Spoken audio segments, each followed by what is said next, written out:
The provincial tour has gone very, very well. We're getting good turnouts.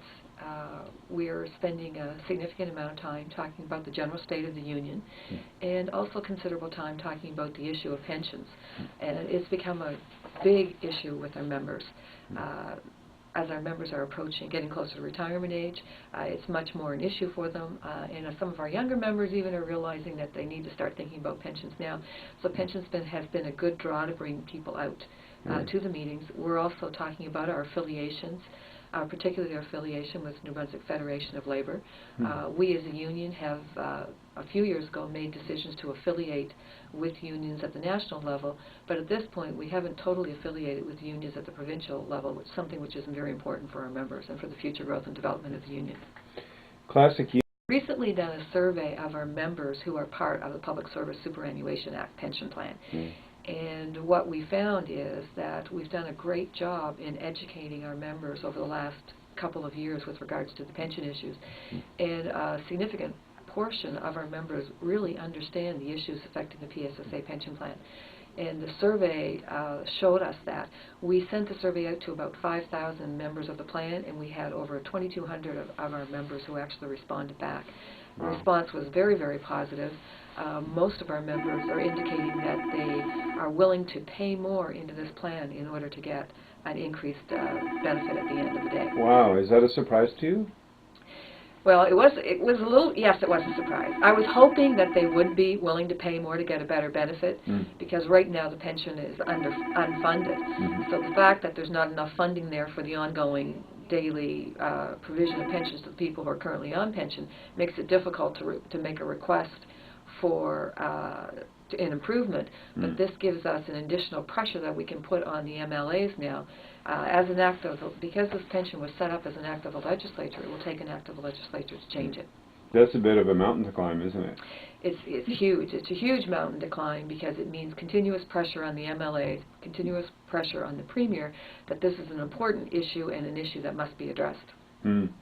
PSSA pension plan, as far as their investments go, they've never, on a regular basis, have never performed well. Although the last couple of years they have improved, and their performance has been better. But you know, the big issue with that pension plan is that members have no right to have a say into the pension plan. They have no representation at the table.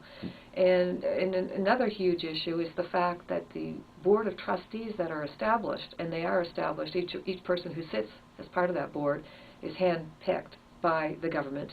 They sit as the board of trustees, but they're also the only investment manager of the plan, which is a huge conflict of interest.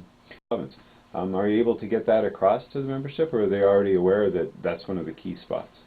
They seem to have a limited understanding, but the more you talk about it and the more they realize the dimensions of it, people are getting pretty excited about the pension issue. And I'm hoping that soon we'll be able to pull more and more people together. You know, people are leaving meetings saying, you know, there should be 100 people here listening to what you're having to say about this. And we're encouraging them to go back to their workplace and talk about the issue, and encourage more people to find out more about the issue. And we're looking at ramping it up, finding a way to get members who aren't coming out to meetings to get the material to them, and possibly through the use of a CD that we send out to them that they can insert into their computers and then play it in their own time. Well, with the age of our membership and the fact that a lot of our members are going to be retiring in the next 5 to 10 years, and looking at the kind of questions we're getting and the amount of interest there appears to be with pensions, it definitely is the issue of the day right now for our members. It's the issue that's pulling them out. One of our meetings, I started talking, and I didn't mention that evening I was going to talk about pensions, and somebody got up and said, I thought we were talking about pensions tonight, and that's what I'm here for. So there is certainly a draw that's bringing people out to meetings because they want to know more about pensions. They're very, very interested. They're getting close to the age of retirement, and they want to know what they're going to take home at the end of the day. So that's been a great thing about this provincial tour. We've had a great cross-section of our membership showing up. We've had as many as 9, 10, 11 different groups in any particular area, and in some of the areas we've only got 10 or 11 groups. So the cross-section of our components has been great. Great.